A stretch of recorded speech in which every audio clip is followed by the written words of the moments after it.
प्रिय संस्कृत मित्राणि नमः संस्कृताय।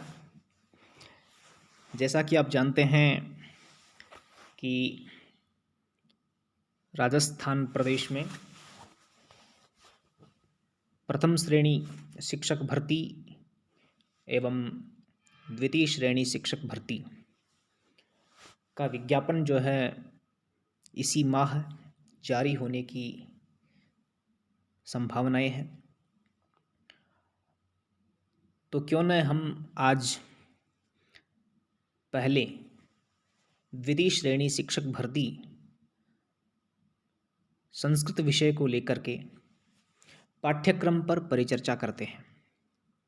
आप स्क्रीन पर देख पा रहे हैं कि आरपीएससी के द्वारा नियत जो संस्कृत विषय के लिए पाठ्यक्रम है, आप उसे देख पा रहे हैं। इसमें मूलतः दो स्तर हैं। एक है माध्यमिक उच्च माध्यमिक स्तर, जिसका अंक भार आप देख रहे हैं 180 अंकों का है, और दूसरा जो है वो है स्नातक स्तर, जिसका अंक भार जो है वो 80 अंकों का है। और 40 अंकों की शिक्षण विधियां जो है वो इस पाठ्यक्रम में संबद्ध हैं। अतः हम सर्वप्रथम चर्चा करते हैं माध्यमिक और उच्च माध्यमिक स्तर की। जी हाँ, आप देख पा रहे हैं सबसे पहले बिंदु नंबर 1, जिसमें लिखा है संज्ञा प्रकरणतः सामान्य प्रश्नः। इसमें मित्रों मूलतः इत संज्ञा, संयोग संज्ञा, संहिता संज्ञा, सवर्ण संज्ञा, उदात्त अनुदात्त स्वरित संज्ञा, उच्चारण स्थानानि, प्रयत्नाः और पद संज्ञा, ये पाठ्यक्रम में निर्धारित है। इसके नीचे बिंदु नंबर 2 में आप देख सकते हैं 3 प्रकरण है। अच संधि प्रकरण, हल संधि प्रकरण और विसर्ग संधि प्रकरण। इसमें आप देख सकते हैं कि जो 4 प्रकरण हुए, पहला इत संज्ञा से संबद्ध जो संज्ञा प्रकरण है वह यानी संज्ञा प्रकरण, दूसरा अच संधि प्रकरण, तीसरा हल संधि प्रकरण और चौथा विसर्ग संधि प्रकरण। ये जो 4 टॉपिक हैं, इनका मित्रों आपको लघु सिद्धांत कौमुदी जो आचार्य वरदराजकृत ग्रंथ है, उससे आपको न केवल यही संज्ञाएं अपितु संज्ञा प्रकरण के जो 14 सूत्र हैं, उन सभी सूत्रों का आपको सामान्य अध्ययन नहीं अपितु विशेष अध्ययन करना चाहिए। इसके साथ ही अच संधि प्रकरण में भले ही पाठ्यक्रम में कुछ ही सूत्र हैं, हल संधि प्रकरण में भले ही कुछ ही सूत्र हैं, विसर्ग संधि प्रकरण में भी कुछ ही सूत्र हैं, लेकिन लघु सिद्धांत कौमुदी में ये जो तीनों प्रकरण हैं, संधि प्रकरण हैं, इनका आपको विशेष अध्ययन करना चाहिए। यदि आप इन चारों बिंदुओं का सम्यक प्रकार से अध्ययन करते हैं, पठन करते हैं, तो आप शेष व्याकरण में अपनी गति बढ़ा पाएंगे, जिससे समास प्रकरण, प्रत्यय, शब्द रूप, धातु रूप, अव्यय प्रकरण, उपसर्ग और वाक्य शुद्धि और अनुवाद, ये सब आपके लिए सहज हो जाएंगे, क्योंकि संधि प्रकरण एक विशेष प्रकरण है।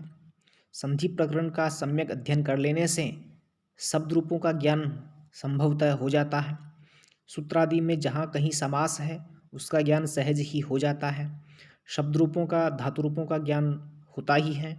इसके साथ ही अव्यय और उपसर्ग जो हैं, ये इनका सामान्य अध्ययन करना है, लेकिन जो प्रमुख रचनाएं हैं महाकवियों की, उन महाकवियों की उन रचनाओं में इन उपसर्गों का तो नहीं, लेकिन ये जो अव्यय हैं उनका प्रयोग जो है वो विशेषतः कई श्लोकों में हुआ है, विशेषतः कई आख्यानों में हुआ है।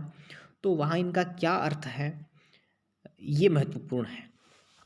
तो आजकल आरपीएससी के द्वारा जो प्रश्न पूछने का जो ट्रेंड चल रहा है वह सामान्य नहीं रहा, और मैं आपको आश्वस्त करना चाहूँगा कि आगामी जो ये दोनों भर्ती परीक्षाएं होंगी उन परीक्षाओं में कुछ विशेष प्रश्न आपको देखने को मिलेंगे, क्योंकि इससे पहले जो परीक्षाएं हुई हैं उनमें प्रश्नों का स्तर यदि हम देखें तो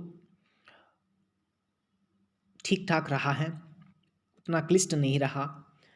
लेकिन अब जो परीक्षाएं होंगी संस्कृत विषय को लेकर के, उसमें प्रश्न जो है वो केवल सूत्रों से नहीं अपितु वृत्ति से प्रश्न बने हुए आप देखेंगे। क्योंकि अभी हाल ही में जो आयोजित कॉलेज व्याख्याता परीक्षा हुई है उसमें कुछ ट्रेंड बदला है, न केवल संस्कृत में अपितु हर विषय में प्रश्नों का स्तर जो है वो सुधरा है, ये हम कह सकते हैं। तो आप इस संज्ञा प्रकरण और संधि प्रकरण के लिए प्रोफेसर अर्कनाथ चौधरी की लघु सिद्धांत कौमुदी, जो कि चंद्रकला व्याख्या के नाम से प्रसिद्ध है, वो आप पढ़ सकते हैं। समास प्रकरण जो है वो लघु सिद्धांत कौमुदी से ही आपको पढ़ना है। इसके साथ ही प्रत्ययाः, ये प्रत्यय भी आपको लघु सिद्धांत कौमुदी से ही पढ़ने हैं। तो ये 4 बिंदु, संज्ञा, संधि, समास और प्रत्यय, ये 4 बिंदु आप जो है लघु सिद्धांत कौमुदी से पढ़ सकते हैं। इसके बाद में शब्द रूप और धातु रूप, शब्द रूपों और धातु रूपों के लिए आप प्रौढ़ रचनानुवाद कौमुदी प्रोफेसर कपिल देव द्विवेदी की जो रचना है उसका आप सहारा ले सकते हैं। प्रामाणिक पुस्तक है। शब्द रूपों का अभ्यास या उनका कंठस्थीकरण आप वहाँ से कर सकते हैं। इसके साथ ही अव्यय और उपसर्ग और वाक्य शुद्धि और अनुवाद, इन बिंदुओं के लिए भी आप जो है प्रौढ़ रचनानुवाद कौमुदी का अध्ययन जो है वो कर सकते हैं। एक अच्छी और प्रामाणिक वह पुस्तक है। इसके बाद में आप देख सकते हैं कि 10वां बिंदु जो है वो संस्कृत साहित्य इतिहास संबंधी प्रश्नाः। इसमें कुछ महाकवि हैं जिनके व्यक्तित्व और कृतित्व से संबंधित प्रश्न पूछे जाते हैं, जिनमें महाकाव्य के प्रणेता जो कवि हैं वाल्मीकि हैं, अश्वघोष हैं, कालिदास हैं, भारवी हैं, माघ हैं, श्रीहर्ष हैं। इसके साथ ही गद्य काव्यकार दंडी है, सुबंधु है, बाणभट्ट है, अंबिकादत्त व्यास है। नाटककार जिनमें भास, कालिदास, भवभूति, शूद्रक, विशाखदत्त। नीति काव्य जो है भर्तृहरि, पंडित विष्णु शर्मा, पंडित नारायण पंडित। और अर्वाचीन कवियों में देवर्षि कलानाथ शास्त्री, भट्ट मथुरानाथ शास्त्री, पंडित पद्म शास्त्री, डॉक्टर प्रभाकर शास्त्री, पंडित सूर्य नारायण शास्त्री। मित्रों, इनके लिए आप जो हैं संस्कृत साहित्य का इतिहास प्रोफेसर उमा शंकर शर्मा ऋषि आप ले सकते हैं, और पाठ्यक्रम में जो नियत कवि इत्यादि हैं उन्हें आप पढ़ सकते हैं। अर्वाचीन कवियों में जो पाठ्यक्रम में निर्धारित काव्यकार हैं उनके लिए आप जो है डॉक्टर मधुबाला शर्मा की एक पुस्तक है, राजस्थान के संस्कृत मनीषी, वो उपयोगी है। इसके बाद आप जो है पार्ट 2 स्नातक स्तर, जिसका अंक भार 80 है, इसमें सबसे पहले जो है कारक प्रकरण के सूत्र दिए गए हैं। तो कारक प्रकरण के सूत्रों के लिए आप जो है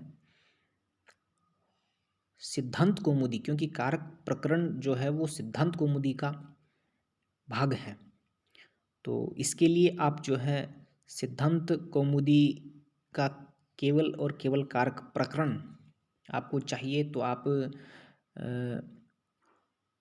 डॉक्टर हरस्वरूप वासिष्ठ के द्वारा प्रकाशित ग्रंथ है वो आप पढ़ सकते हैं। दूसरा, प्रोफेसर अर्कनाथ चौधरी के द्वारा प्रणीत एमए संस्कृत व्याकरण, ये एक सिद्धांत कौमुदी आधारित ग्रंथ है जिसमें कारक प्रकरण दे रखा है, तो आप वो भी ले सकते हैं, पढ़ सकते हैं। इसके बाद में आप देख सकते हैं छंद और अलंकार।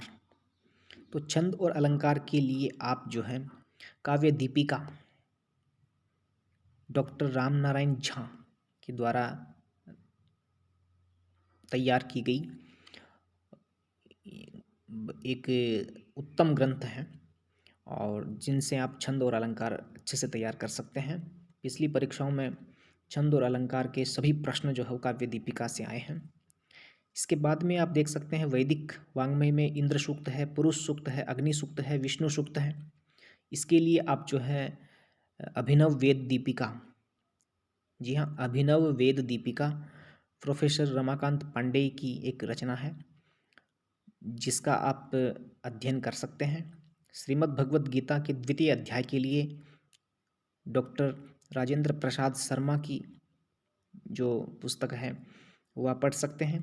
ईशोपनिषद के लिए डॉक्टर माणिक्यलाल शास्त्री की रचना है वो आप पढ़ सकते हैं। इसके बाद में भारतीय संस्कृति संबंधिनः प्रश्नः, जिसमें वर्ण व्यवस्था है, आश्रम व्यवस्था है, षोडश संस्कार है, पंचमहायज्ञ है। इसके लिए भारतीय संस्कृति नाम से एक पुस्तक प्रकाशित है, आयुर्वेद संस्कृत हिंदी पुस्तक भंडार, वहाँ से, और जिसके लेखक हैं डॉक्टर रमेश चंद्र घुसिंगा, तो आप उसका सहारा ले सकते हैं। इसके बाद में शिक्षण विधियों के लिए 40 अंक निर्धारित हैं, जिसमें भाषा कौशल संबंधिनः प्रश्नः, अध्यापन विधयः, अध्यापन कौशलम और पाठ्य योजना। इसके लिए आप जो है प्रोफेसर संतोष मित्तल की पुस्तक जो है वो आप पढ़ सकते हैं। इसके साथ ही संस्कृत शिक्षण नव प्रविधयश्च ये पुस्तक भी है, प्रोफेसर चलना शर्मा एवं डॉक्टर फतेह सिंह। तो इस प्रकार से आप जो है अपना पाठ्यक्रम तैयार कर सकते हैं। मैं प्रयास करूँगा कि इसी प्रकार से, इसी डिजिटल माध्यम से आपको लघु सिद्धांत कौमुदी से प्रारंभ करके शिक्षण करवाया जाए। तो अपना अगला जो वीडियो होगा वो मैं प्रयास करूँगा कि संज्ञा प्रकरण को लेकर के मैं आपके सामने अगले वीडियो में उपस्थित रहूँगा। सभी को नमः संस्कृताय। जयतु संस्कृतम, जयतु भारतम।